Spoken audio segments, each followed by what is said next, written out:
Hey guys, this is Cam, Oregon Knife Guy. We are out camping for vacation this year. We're up in the Siskiyou National Forest. I have taken the dogs on my morning walk. This is just some logging road. I should have started filming earlier. Actually, right up here there's a road that goes way up the mountain. It's rough, like kind of like a trail, honestly.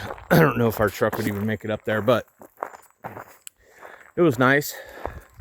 About a mile up this hill, super steep, but it was a good time. I found this chunk of madrone. I don't know if any of you have seen this awesome ass wood, but this is the wood that you guys have heard of, the not the RMX, but the Work Sharp's newer model of knife that's manual, that they named it the madrone. They named it after this tree. It's a super hardwood. The bark, like, you see how it flakes off like paper, kind of like birch does, but this isn't nearly as flammable.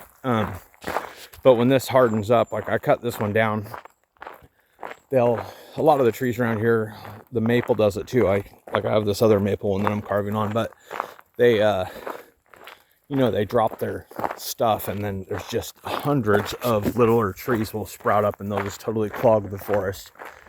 Like if you can see in here, see how thick this is? Like you couldn't even walk through the woods here.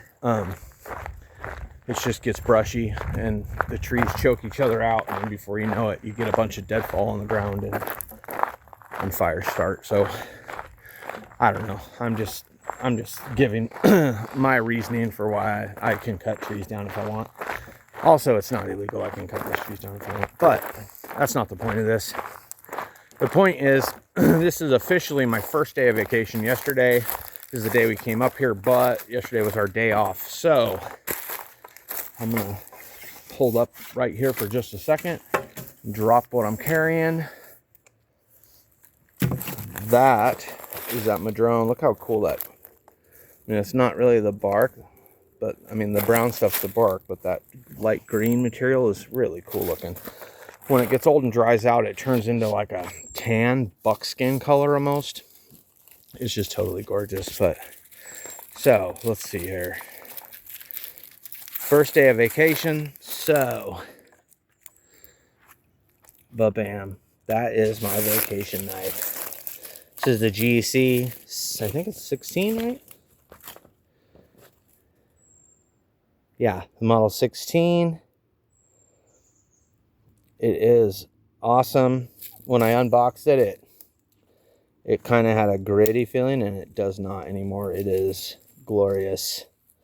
So I wanted to do a little comparison between it and a Case Canoe, because there's big differences. So as you can see, the Case Canoe is just overall bigger. It's a little bit longer, and it's definitely taller. It has more of a pronounced canoe look, right? Like it looks like a native canoe.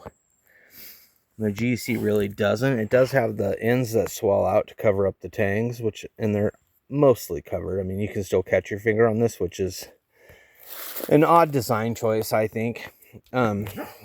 This one is, I don't know, did you see that? This is the Knife Connection exclusive. It was like the little maple girl or something. Love that shield.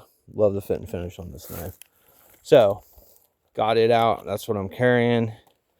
I've got a couple other little slip joints on me. You know, I've got the Case Whittler and Bone Stag and the GEC 62. These are, I'm using these to carve these walking sticks. I've got all my fixed blades too.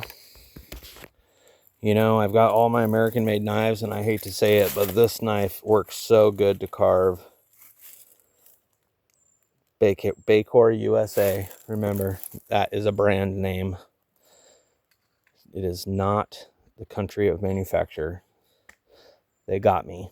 I thought it was USA made. I thought it was going to be a rubberized handle, cheap knife. It was only, I don't know, I think I paid $30 for it. And I thought, man, you know, 440C, it's not the best steel, and it was have a cheap handle, and then it came and it was G10. It was in a obviously nondescript Chinese box. So got the case, that's the olive green bone.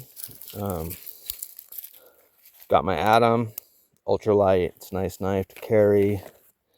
I've also in my back pocket got the tagged out.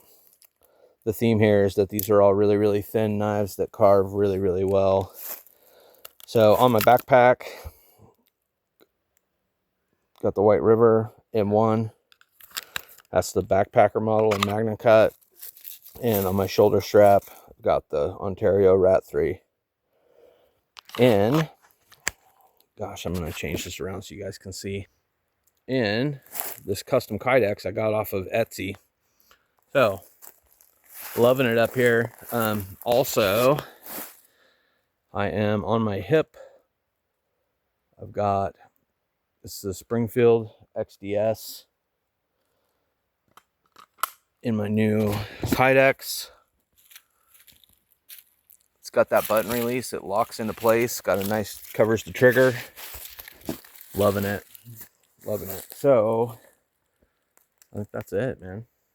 We are, I've got other knives with me, and I'll probably make a few other videos while we're out here, but mostly we're camping, we're hiking, we're having a freaking ball. So love it.